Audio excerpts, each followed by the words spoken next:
Une contradiction dans la tête du chef de l'État. Une semaine avant, il avait encouragé la police. Ils ont maîtrisé les voyous. C'est les professionnels qui maîtrisent les voyous. Ce que le président Félix devait faire, c'est de corriger les erreurs de son prédécesseur et non de commencer à les réciter comme si c'était une nouvelle vision de la politique. Les critiques, c'est pour les opposants. Si vous voyez ceux qui sont au pouvoir commencent à critiquer ceux qui n'ont pas grand chose à proposer à la population. Ce sont les mêmes types de protocoles d'accord qui ont été signés avec les Allemands. 3 ans après, rien n'est fait, rien n'est réalisé sur terrain. Au lieu de signer les autres protocoles d'accord, le mieux serait d'évaluer d'abord ceux qui ont déjà été signés, leur niveau de mise en œuvre, voir ce qui a marché, ce qui n'a pas marché, pour les corriger avant d'aller des protocoles d'accord en protocole d'accord. Les gens n'ont pas compris les propos du secrétaire général Yaïdepé. Il appelle les Kassaïens de soutenir Félix Tshisekedi parce qu'il est le leur. Le danger dans tout ça, c'est quoi? Les Katangais vont dire aussi que Moïse Katumbi est Katangais. Les gens de Bandundu diront que Fayoulou est le nôtre. C'est la balkanisation. Et cette balkanisation entraîne ce qu'on appelle le népotisme, le clientélisme et le tribalisme dans la gestion de la chose publique. Où va le Congo? Et la responsabilité comble aux leaders, le président des partis politiques, les secrétaires généraux des partis politiques, d'éviter les discours qui incitent au tribalisme. Pour sanctionner Moïse Katumbi en vertu de quoi? Tu as déjà vu Moïse Katumbi appeler au tribalisme?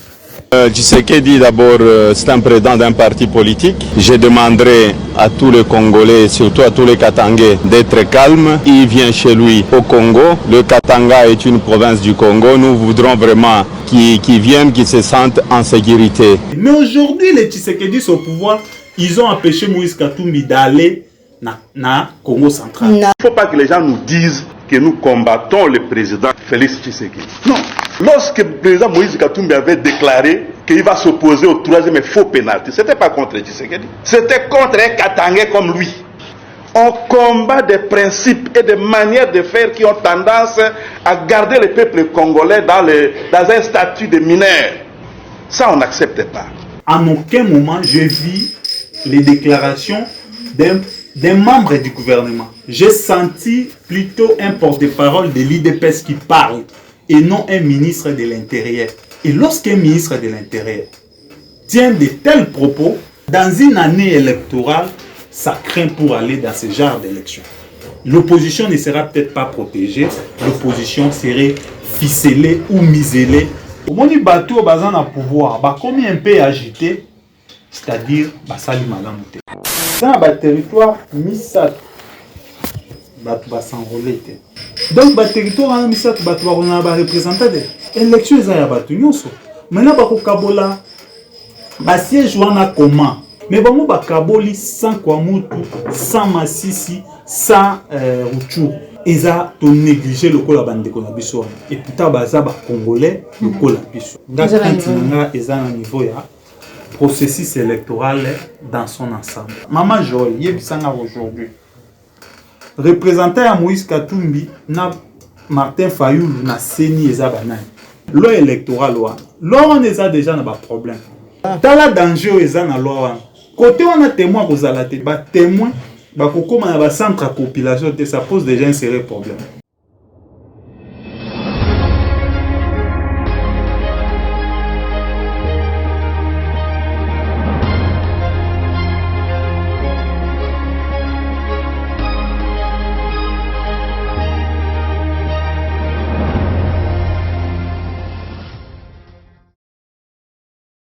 Et Sengo Koeba était Rosalie Ebele, Bandeko Balandi ya Plus Clair Télévision, la chaîne de vérité, Bandeko Balandi émission vérité de tous côtés, Mbote Nabino Ipagnon sur les amis Bino, merci na confiance au Rosalie ko renouveler na kati la chaîne de vérité, voilà pourquoi mon kolomwa lelo, Rosalie ne Sengo ya koyamba pona Bino, mwana mboka Gauthier Bomandeke, Wazali bongo libre concert, moko ya bilenge, Wazali kopesa makanisi et na maimatali mboka na biso République démocratique du Congo, voilà pourquoi mon kolomwa lelo, Rosalie ne Sengo ya yamba pona binoe po ete to solo na matadi mboka na biso lo lengi na muti koloba déclaration et à président de la République na ngambo ya Chine Bipai Wapi a signé 4 protocoles d'accord. Tout réaction na ye quand Maïwana tout réaction na ye en rapport à la déclaration à Distinct Kabouya Wazadi Bongo secrétaire général de l'IDPS. Sans oublier il y a Peter Kassadio Wazadi Bongo ministre il y a intérieur, mais aussi Maïmatali processus électoral Bipai Wapi qui était gouvernement a Siliko adopté loi et à répartition il y a siège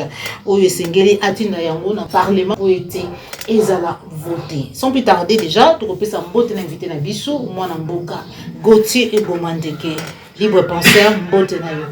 Mbote maman Joël, mbote na balandinyo so ya presque télévision et puis mbote na bato nyonso bazwa occasion opportunité à Rolanda biso à travers à travers lien ya émission et bien à travers téléphone na bango mbote pe na équipe technique mobimba o baza o ba travailler na yo pour mosala kitoko surtout vraiment pour na eux kota vraiment na cadre ya liti ya mboka na biso pour que makambo malamu ezala lobi Congo ebonga vraiment mbote na bato nyonso ba croire na Congo ya lobi ekozala malamu.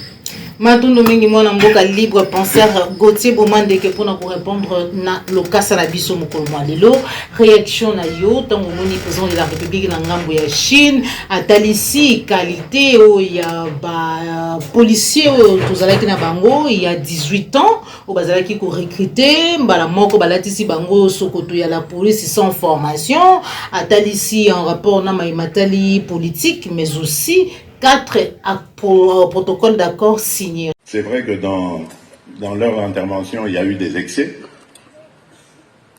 Mais vous devez aussi comprendre que nous avons une police qui pendant 18 ans a été vidée de sa substance. On recrutait des jeunes gens qu'on habillait en uniforme sans formation, sans rien du tout, et qu'on envoyait comme ça au casse-pipe, comme on dit, pour faire des victimes, terroriser la population tout simplement. Nous avons donc hérité de ces gens que nous essayons maintenant de recadrer, de renforcer les capacités, etc.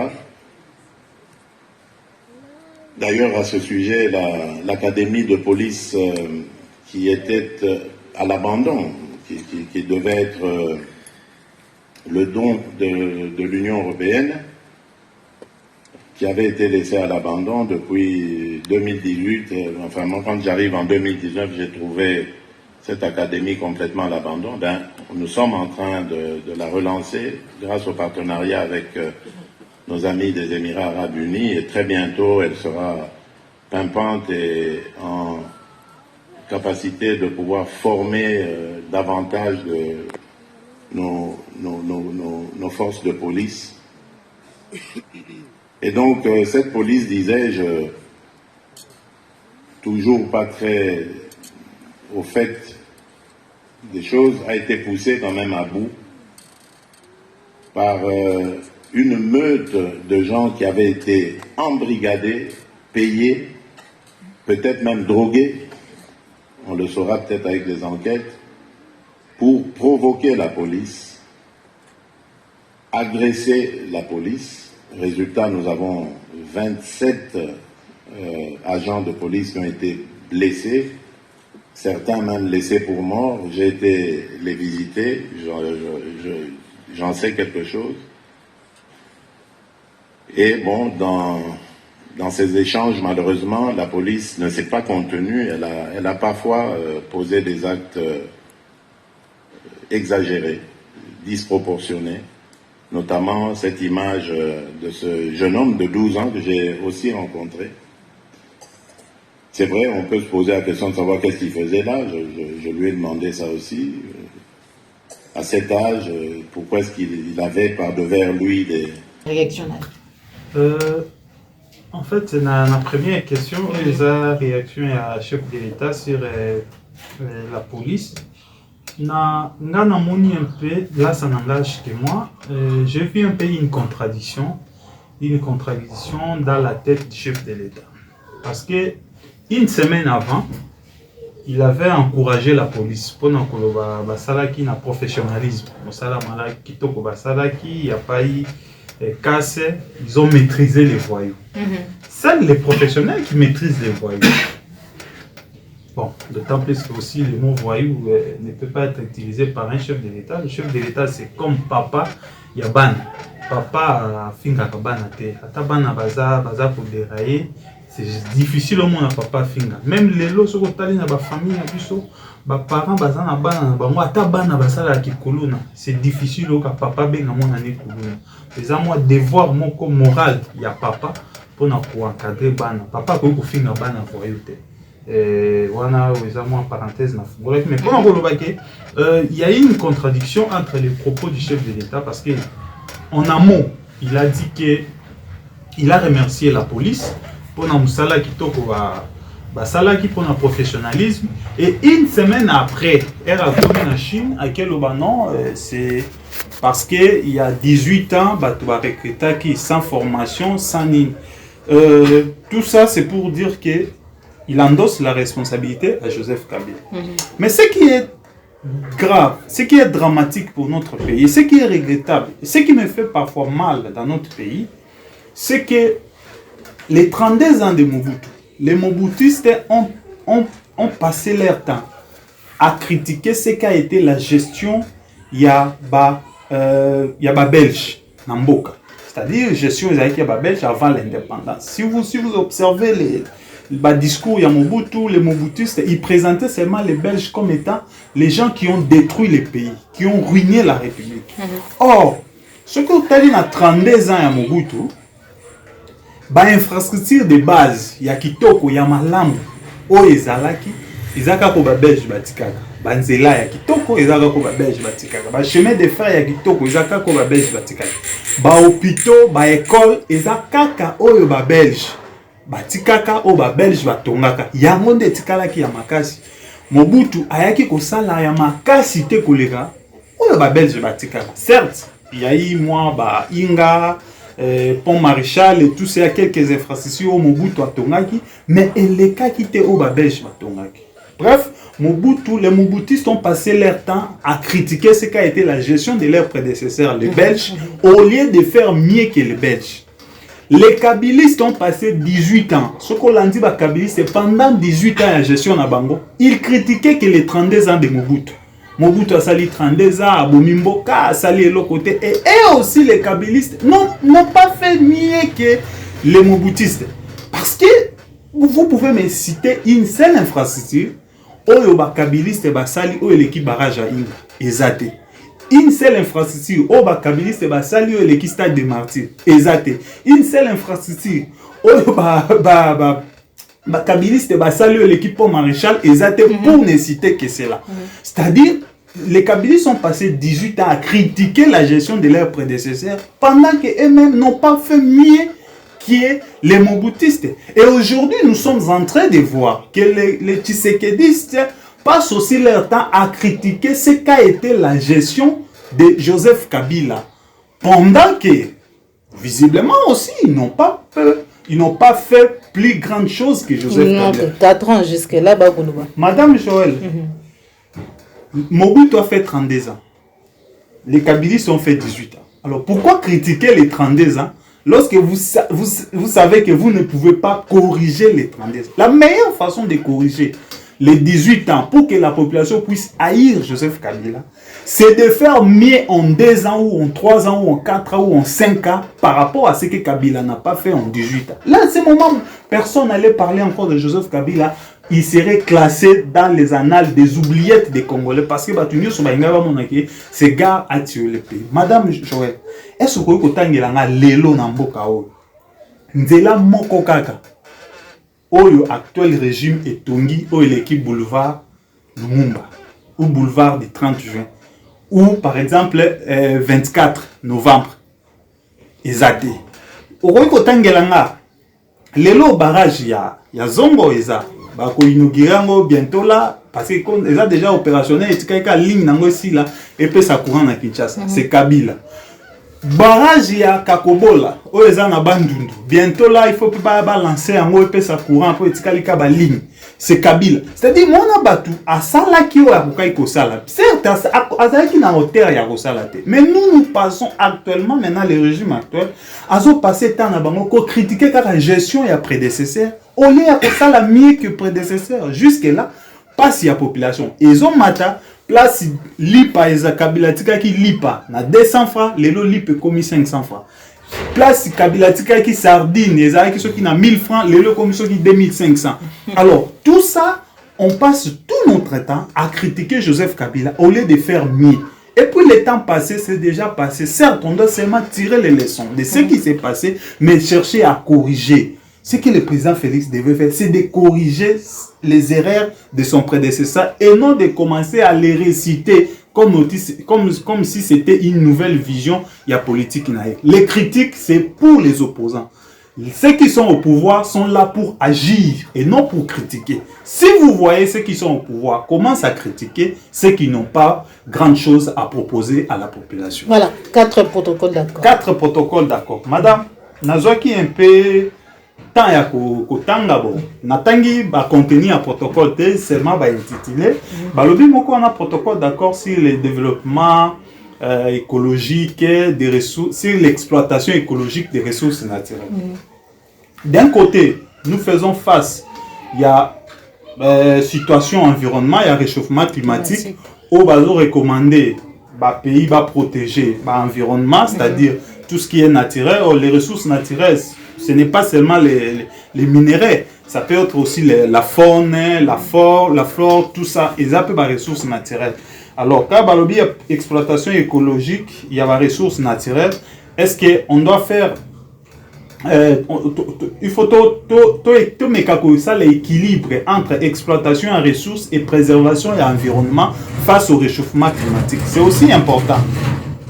Mais autre chose aussi, partant il y a entre deux chaînes nationales, c'est-à-dire chaîne nationale, il y a Chine, la chaîne nationale, et puis il y a développement numérique. Mais quand j'ai lu tous ces accords, tous ces mémorandums d'attente, mais moi, en anglais, il y a de cela 3 ans, en Allemagne. Ce sont les mêmes types de protocoles d'accord qui ont été signés avec les Allemands. Presque le même type d'accord qui ont été signés avec les Allemands. 3 ans après, rien n'est fait. Rien n'est réalisé sur terrain. Ça, c'est un bébé. Ces mêmes types de protocoles d'accord. Il y a de cela quelques années, en Sochi, na Russie. Les mêmes types de protocoles d'accord ont été signés. Jusqu'à présent, rien ne fait. Et récemment, na Global Business, na Dubaï, na Émirats Arabes Unis, même type de protocole d'accord, ils allaient signer, pour la production, il y a courant. Mais jusque-là, rien n'est fait. 3 ans après, quand on signe un protocole d'accord, 3 ans après, rien n'est fait. Au lieu de signer les autres protocoles d'accord, le mieux serait d'évaluer d'abord ceux qui ont déjà été signés, leur niveau de mise en œuvre, voir ce qui a marché, ce qui n'a pas marché, pour les corriger avant d'aller des protocoles d'accord en protocole d'accord, sans qu'il y ait des résultats ou la faisabilité de ces protocoles en termes de réalité sur le terrain. Parce que tout ça, c'est pour l'intérêt peut-être du développement, l'intérêt de la population, mais lorsque la population ne ressent pas cela, ne parle pas cela, ces protocoles restent des feuilles mortes qui ne servent à rien. Merci beaucoup, Mme Mboka Gauthier Bomandeke.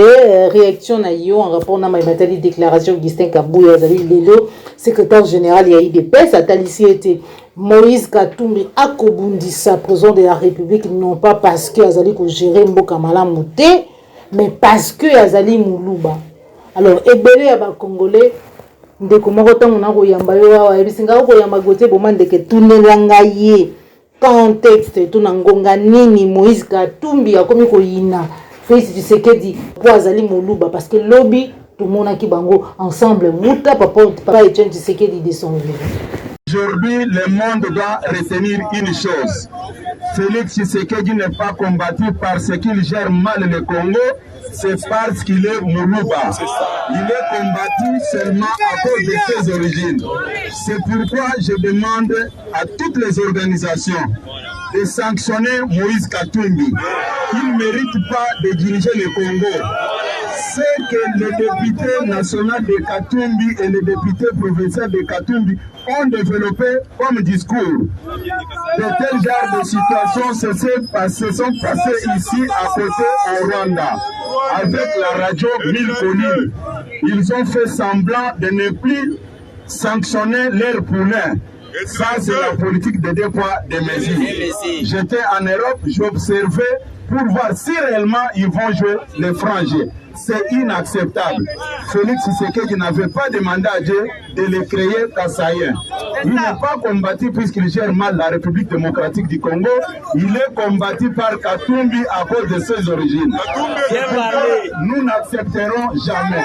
Nous voulons voir tous les décideurs du monde condamner Katumbi, puisque ce sont les députés de son parti ensemble. Aujourd'hui, le monde doit retenir une chose. Maman Joël, tout un peu dans mon mémoire courte. Certes, moi, dans l'élection en 2018, na lobakango tozala kana bino na soutenaka Martin Fayou. Na o manarate na simaka parce que ça qui choix na salaki. Mais maintenant, jour ba pour kamaka victoire, il y a Félix Tshisekedi. Maman Joël na sepelaka. Na sepelaka non pas parce que c'est un opposant qui a gagné, mais na sepelaka parce que lit na biso ezalaki que Kabila na batunaye ba kambali susu mboka te. Na sepelaka na no échec ya Shaddai. Na yaka kotala ba makambu ya ba vérité désir no wana nde après mais jour ba pokamaka résultat na sepelaka. Et puis na kendaka ti na siège ya IDPS. Ezalaka na butu. Et président Félix Tshisekedi era zwaka maloba. Liloba ya liboso abandaka. Naza président ya famille politique mon côté au IDPS. Naza président ya tribu mon côté au Luba. Naza président ya région mon côté au Kassai. Ndeko, partant déjà dans la déclaration, il y a président de la République. Avant de fonction, avant d'investir, je peux investir dans le discours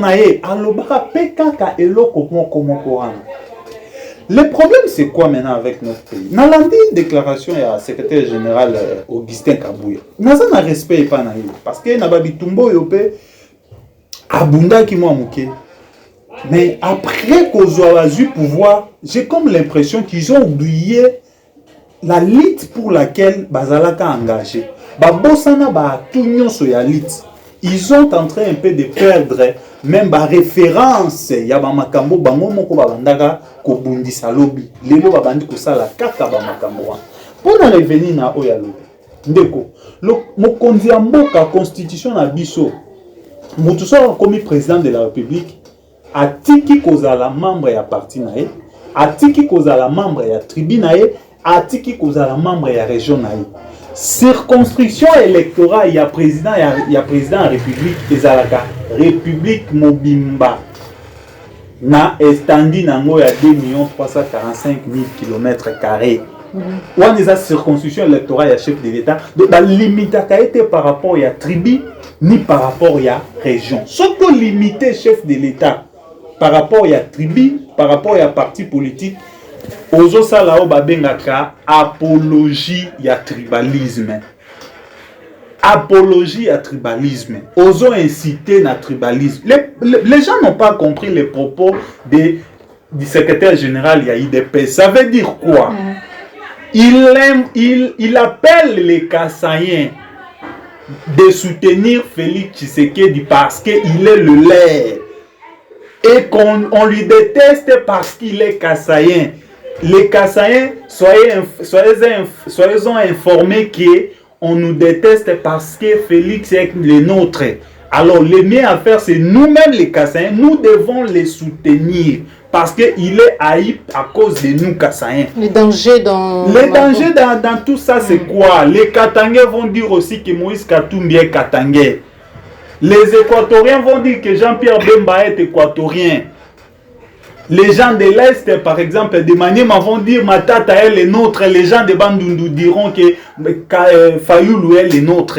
C'est la balkanisation. La balkanisation, ce n'est pas seulement le fait que Mboke Kabwana, non. Le fait que peuple à Kabwani, c'est déjà la balkanisation. Et cette balkanisation entraîne ce qu'on appelle le népotisme, le clientélisme et le tribalisme dans la gestion de la chose publique. Parce que lorsqu'un Kassaïen a pose sa responsabilité, Azota la batu abandundu na liso ya ba fayuliste.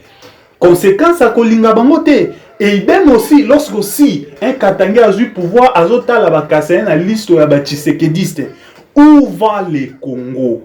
Et la responsabilité comble aux leaders, le président des partis politiques, les secrétaires généraux des partis politiques, d'éviter les discours qui incitent au tribalisme. Déjà, Augustin Kabouy appelle les organisations à sanctionner Moïse Katumbi. Vous sanctionner Moïse Katumbi en vertu de quoi? Tu as déjà vu Moïse Katumbi appeler au tribalisme?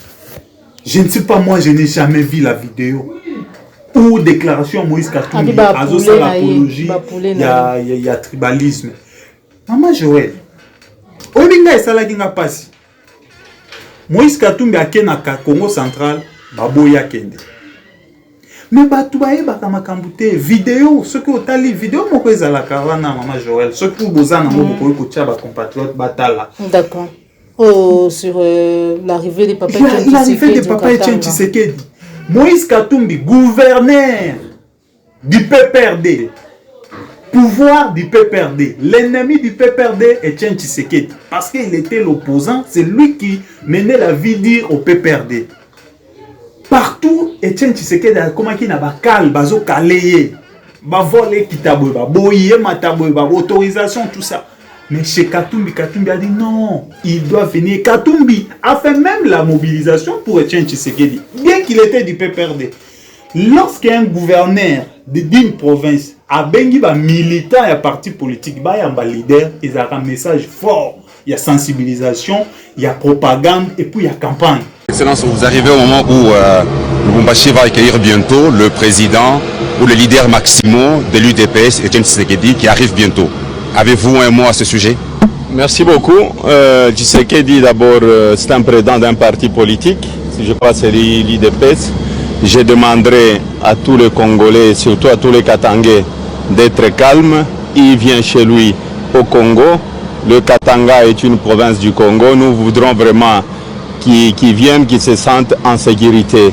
Il n'y aura pas de choses, j'ai vu beaucoup de choses sur Internet, mais les Katangais, nous sommes toujours réunis, nous sommes tous des Congolais et je crois qu'il arrive demain ou après-demain, il arrive le vendredi. Je demanderai aux militants de l'IDPS de venir accueillir leur président. Et je demanderai à tout le monde d'être calme et je ne voudrais pas qu'il puisse y avoir des dégâts dans le Katanga. Parce que pour le moment, il y a la démocratie dans notre pays et surtout dans notre province. Et nous sommes une province pilote. Nous voudrons que cette province pilote puisse démontrer aussi qu'au Katanga, il y a la démocratie et que le président Tshisekedi puisse se sentir chez lui au Congo. Pour un leader, ça c'est ce que Moïse Katumbi a eu à faire pour Etienne Tshisekedi. Mais aujourd'hui, les Tshisekedi sont au pouvoir, ils ont empêché Moïse Katumbi d'aller dans Congo central. Il ne faut pas que les gens nous disent que nous combattons le président Félix Tshisekedi. Non, nous défendons ces principes-là depuis longtemps, même avec Kabila.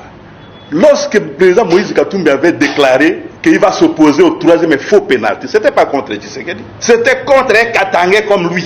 Et à l'époque, même les évêques du Katanga avaient signé avec les autres évêques pour dire que le pays ne va pas dans la bonne direction. Il ne faut pas qu'on oublie ça. On ne combat pas le président Tshisekedi. On combat des principes et des manières de faire qui ont tendance à garder le peuple congolais dans un statut de mineur. Ça, on n'accepte pas.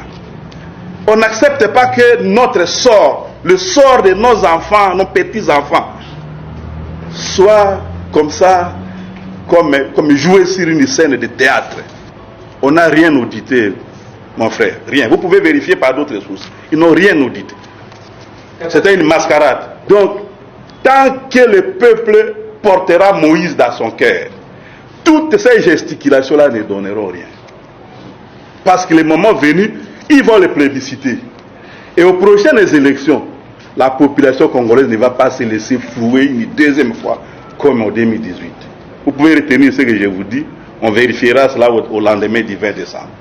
Le ministre intérieur a fixé qui l'opinion sur la question? Non, tu vois, mais maman Joël, quand nous sommes dans poste à la responsabilité, et on a commis ministre, a commis mandataire, a commis président de la République, a commis premier ministre, a cessé d'appartenir à un parti politique ou à une famille politique, a commis d'appartenir à l'État, a commis d'appartenir à la nation.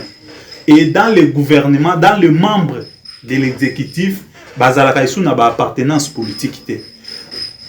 Certes, j'ai beaucoup de respect envers maître Peter Kazadi, mais déclaration naïe, en aucun moment je vis les déclarations d'un membre du gouvernement. J'ai senti plutôt un porte-parole de l'IDPS qui parle et non un ministre de l'Intérieur qui parle. Et lorsqu'un ministre de l'Intérieur tient de tels propos, dans une année électorale, ça craint pour aller dans ce genre d'élection. L'opposition ne sera peut-être pas protégée, l'opposition serait ficelée ou miselée, et ça craint pour aller dans les élections avec des gens qui gèrent la République et les gens qui gèrent l'appareil sécuritaire de tenir de tels propos. Donc moi je ne suis pas d'accord avec les propos des VPM de l'intérieur, d'autant plus notamment c'est l'échec et les colonnes il y a peu perdre hier au côté bâtonner la force du progrès pour bas salaire des pèses. Non, arrêtez madame. Arrêtez, nous savons comment ces pays fonctionnent, nous savons comment les choses fonctionnent dans cette république. Donc, aujourd'hui, il y a force du progrès. Nous avons entendu ce que vous avez micro, cité, donc, ça. Les partis politiques, un rôle dans former des élites, il y a former des responsables ou encadrer des responsables qui lobby, gestion et mboka. Lobby sans crainte, sans kobanga. Mais lorsque n'a pas parti politique, idem, moi j'ai condamné ce qu'on appelait à l'époque les bérets rouges de Joseph Kabila. J'ai condamné cela. J'ai condamné à l'époque où nous avons condamné l'attitude de Yao Babanda Kobenga Chaleur, je crois, Chaleur, ou Babanda Kotambola, un groupe Yaba Maître, tout ça pour ne pas perdre. Ils ont créé un peu de climat de terreur vis-à-vis de la population. Les gens pensent que quand vous faites ce genre de choses, les populations sont non, les populations ont comme terrorisé. La population a comme terrorisé à côté de la pouvoir na binoté. Et c'est ce qui a fait haïr le PPRD dans la ville de Kinshasa. C'était par rapport à l'agissement. Parce que Herba, Touana, au bazar, se présentait comme un maître, comme un brigand, créé terreur dans la population aussi binoté. Et j'ai comme l'impression que ce sont les mêmes erreurs que l'IDPS est en train de faire aujourd'hui. Rien n'est encore tard, ils peuvent corriger pour changer les choses. Rien n'est encore tard pour corriger, pour changer ma camonde conseil mon amboka gotier bomandeke azaliko pesa na bino bandeko balandi appliquer la télévision la chaîne de vérité vous allez kokoba toujours na émission na biso likambo etali démocratie na kati ya mboka na biso to biete IDPS ezali bongo union pour la démocratie et le progrès social le to moni arrestation ya mwana mboka Mike Mukebai ozaki en levé ensuite bon na mwana wazali na prison centrale bakolokisa mwana mboka Daniel Safou journaliste Yves Bouya tu ya service bakendeki bongo na résidence na ye Louis France kati signal ya semaine 13 ye moko bakolokisa ye tout ce qui se dit le loba Alexis Légal semblait Salomon Escadela nana yususu na presse penge ba union soana en danger mais sous menacé aux la miselée par les pouvoirs en place oyo lobi ba prona qui état de droit de démocratie réaction na mona mboka gotier moment de que libre penseur avant na koba nakoloba mo eloko moko mama Joël tobanda kotanga na classe et ebandaki kokoma ba période ebandaki kobengaka examen ezalaki période ya baévaluer yo nyonso enseignant atangisi yo nini comprendre alors ezalaki na série ya baquestion ya korépondre basérie ya baquestion ezalaki na timing epesamaka donc bapesi mwa timing examen eza 2 heures mwana asali examen malamu abangaka RT ayebi ke examen nazosala examen nanga malamu soki baquestion eza 5 na répondre déjà na 4 même soki balobi etikali 10 minutes to ramasser akobanga te akosajite te mais mwana oyo soki omoni élève ou étudiant o balobi etikali 10 minutes to ramasser ba papier akomi agité akomi kotala ba surveillant akomi ko contrôler c'est que aza sûr que asali examen malamu te parlons na ngina ko bani démocratie eza pouvoir au président américain Abraham Lincoln a défini en gros comme étant pouvoir du peuple pour le peuple par le peuple. C'est-à-dire, c'est un pouvoir qui est acquis auprès de la population. C'est la population qui donne. Et ce pouvoir-là doit servir les intérêts de la population pour bénéficier encore de la confiance. Notre système démocratique, ce qui va passer au mandat, après 5 ans, la population a évalué. Ce qu'on sali malamu a passé au mandat. Ce qu'on sali malamu a voté. Maintenant, il y a une élection. Au moment où bateau bazan na pouvoir, ba comme un peu agité, c'est-à-dire ba sali malamu te. Dès na ucholoba, moi no asali examen ni malamu te abangaka ba lokota ba papier parce que à cause du bungu tulu. Ce qui se passe aujourd'hui, que ce soit l'arrestation de l'honorable Mike Mukebai, que ce soit ce qu'on reproche à l'honorable Safou. Certes, comme je l'ai toujours dit, je suis contre l'apologie à tribalisme. Je suis contre cela. Mais il ne faut pas total le tribalisme. On a qu'à côté et autres à côté à opposants. Donc comment on peut à moi si un journaliste à l'Obakawa pouvoir na biso ba luba bino ba katange bukanga minoko bino bangala bukanga minoko bino ba tout ça. Ça c'est aussi une forme de tribalisme. Ça aussi ça appelle la tribalisme. Les propos du secrétaire général d'Augustin Kabouya, identifier le chef de l'État comme un Kassaïen pendant qu'il n'est plus Kassaïen parce qu'il est devenu le papa de tout le monde. Il est le président de toutes les tribus de la République. Vous ne pouvez plus l'identifier comme Kassaïen. L'identifier comme Kassaïen, c'est faire l'apologie de la justice et du tribalisme. Et aujourd'hui, moi je suis sidéré de constater que nous sommes en train de reculer sur le plan démocratique. Pendant que l'IDPS balimbisanga un peu moins bouquet, balimbisanga moins bouquet, na kolobelo koyo parce que constitution et puis liberté à expression. IDPS ça na ba lettre miné. Union ozo la sa unité, D ozo la sa démocratie, P ozo la sa progrès c'est social. Na progrès na social, progrès social et ça limité. Na mandat na bango. Union coûte ça limité pour moi que comme divisé. Tribalisme mati makasi donc I est ça limité, pena est ça limité. Pas ça lisata démocratie. Ba organiser ta ma pona mi malam. Maman Joël. Ba tu ba ça sur lobby les bonnes élections c'est que Félix il faut à perdre. Non. C'est ce que les gens confondent. Les bonnes élections ce ne veut pas dire que Félix ndé a perdre. Ou Katumbi Kakande a gagné, ou Fayou Ndeka a gagné. Non. Les bonnes élections, c'est que la volonté exprimée par la population soit respectée. Maman Joël, moi, si la volonté du peuple, c'est Félix Tshisekedi, je vais acclamer parce qu'il y a des partisans et la démocratie. Ceux qui ont la Katumbi, je vais acclamer. Ceux qui ont la Fayou, je vais acclamer. Souci de la démocratie et avancer. Mais quand la opposant, commencer ba opposant, le bezaki kasami na Congo central le matata na recul la démocratie même ce qui s'est passé non seulement na Kikwiti na Kenge d'abord ça la ligne qui a tenu conférence ba pekisi ba boya kota na Kikwiti moi je me demande nous reculons sur le plan démocratique et conseil penazo pesa bato ya pouvoir bozo ça la campagne ba opposant sans que boyeba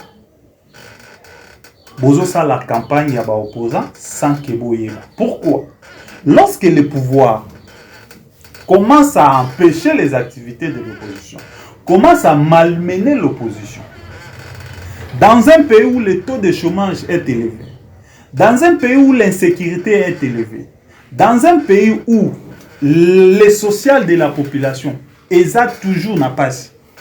Batouan a sont victimes, il y a chômage, il y a insécurité, il y a regret social. Ces gens-là, déjà des natures, ils apprécier le pouvoir. Des natures, ils apprécier le pouvoir.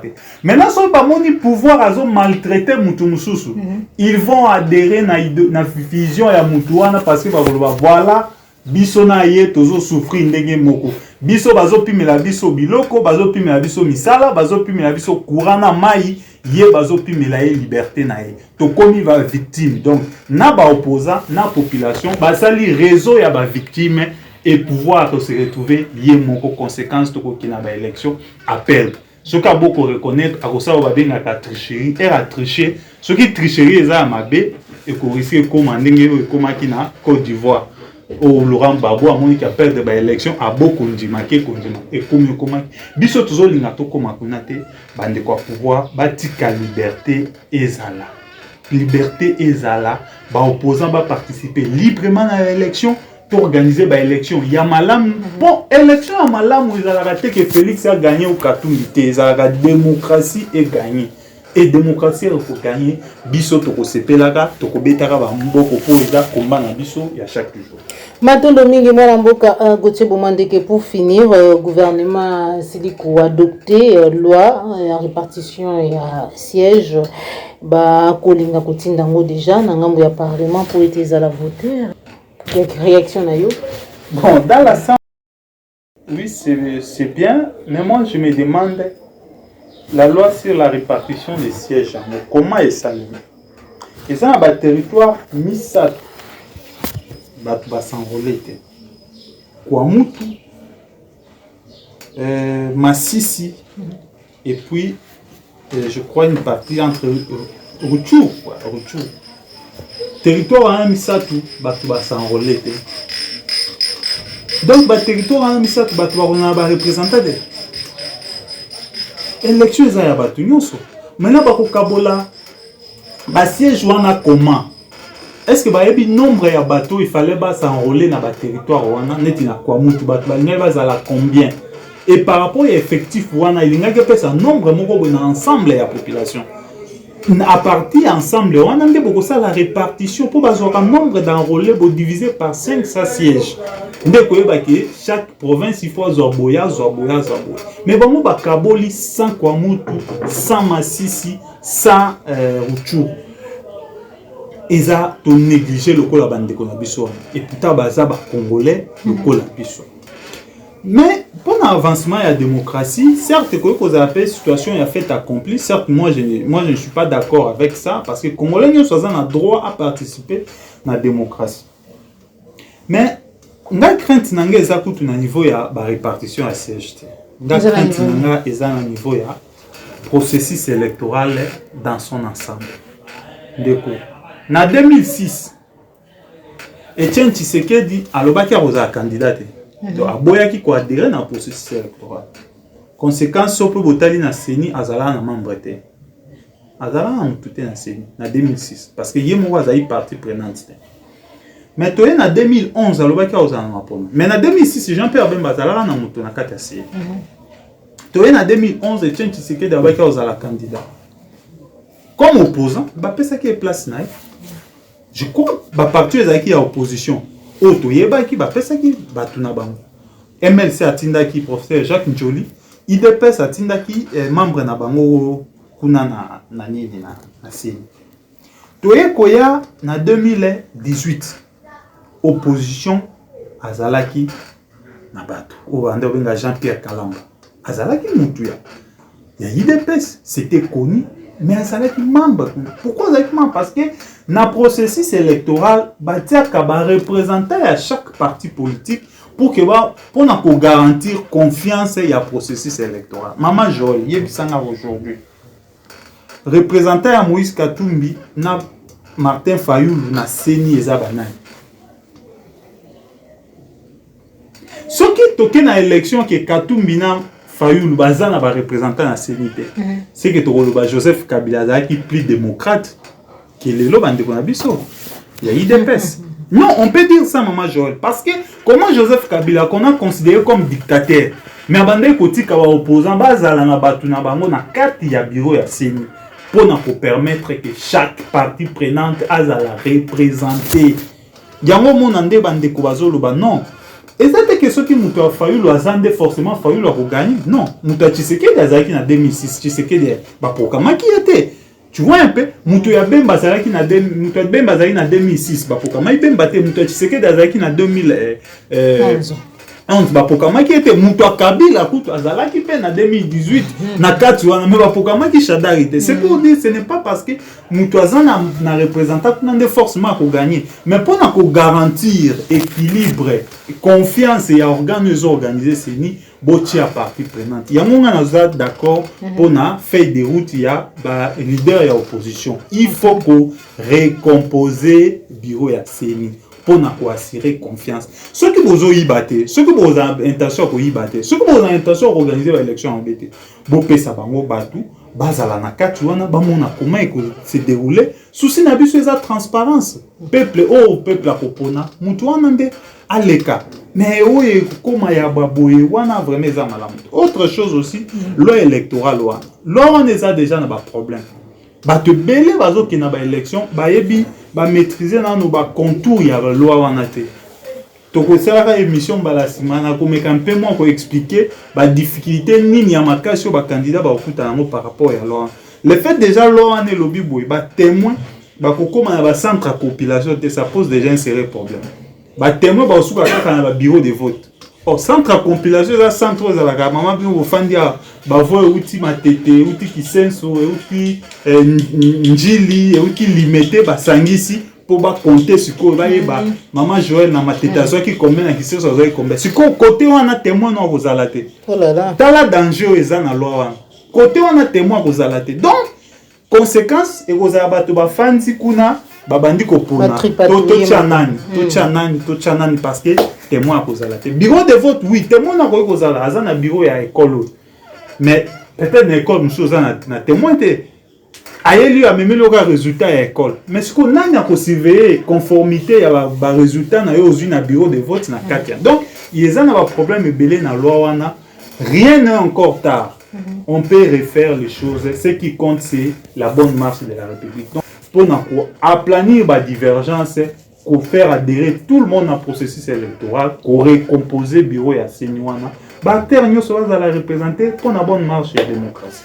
Merci beaucoup pour la bonne marche. Il y a démocratie. On dit tout de suite l'émission de l'émission vérité de tous côtés.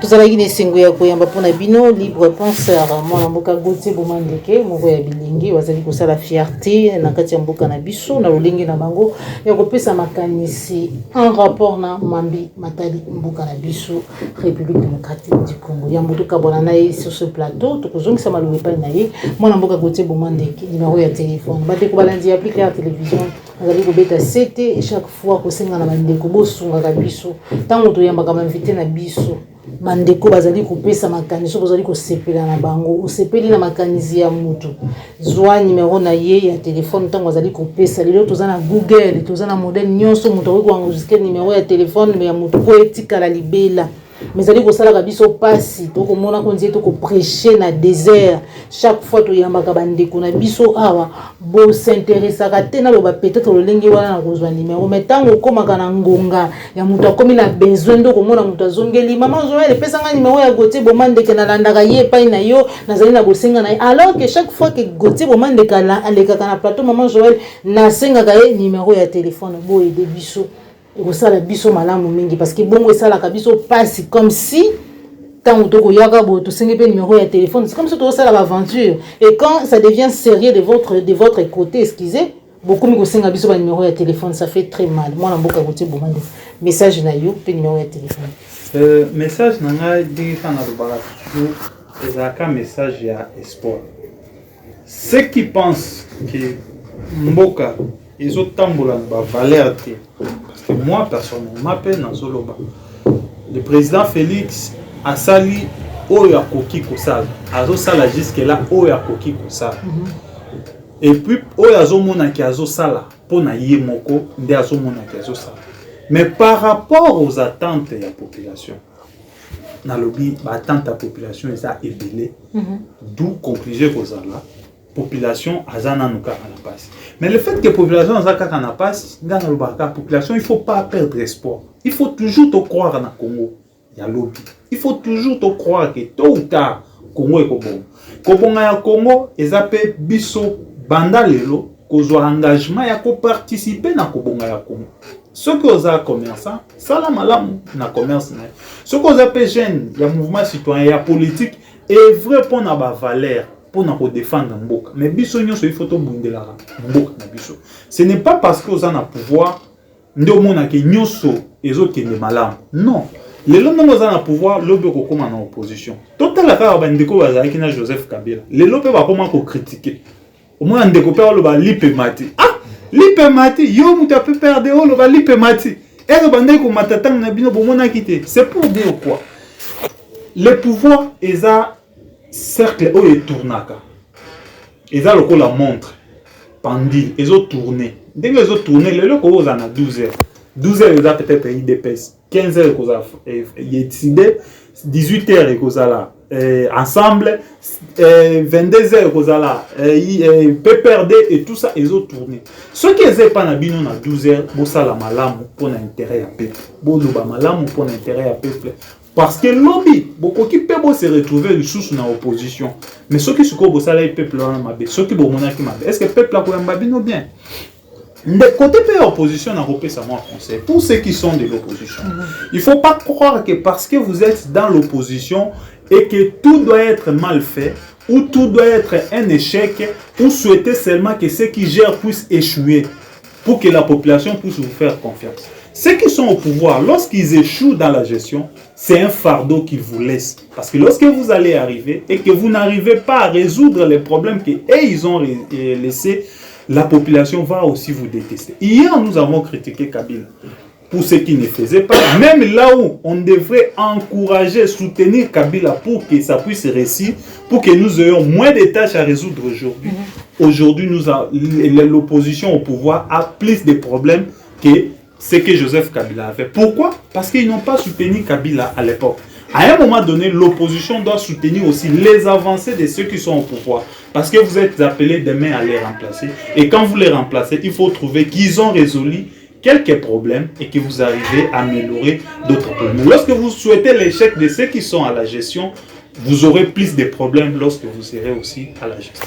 Merci beaucoup, Mwalamboka Gauthier, moment de quel libre penseur. Merci à Joël Gona gauche à cette image, Jean-Michel Sima caméra. Merci à Popola Yombe, Cordo Pima Fouille pour la Bagnon. Vous allez soutenir Bisso de près ou de loin. Donc, vous allez bon balasser ma soutenir la bas télévision au CP là qui n'a émission like. Vous allez balal bosso landa Bisso pour vous en être s'abonner, surtout pour cliquer dans la cloche de notification pour être toujours informé, toujours notifié. Tant que vous allez courir la vidéo Yassika, Yama et Matali, Bassan République démocratique du Congo. Au revoir.